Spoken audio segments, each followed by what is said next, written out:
இன்றைய இறைவார்த்தை.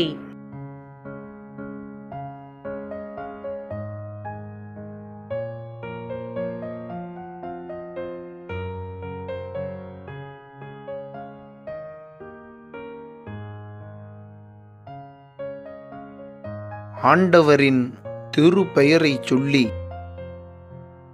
வேண்டுவோர் யாவரும் தப்பிப் பிழைப்பர்.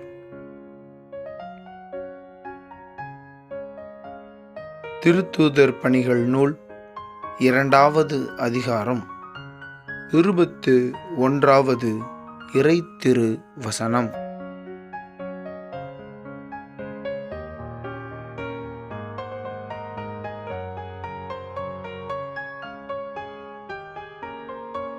ஆண்டவரின் திருப்பெயரைச் சொல்லி வேண்டுவோர் யாவரும் தப்பிப் பிழைப்பர்.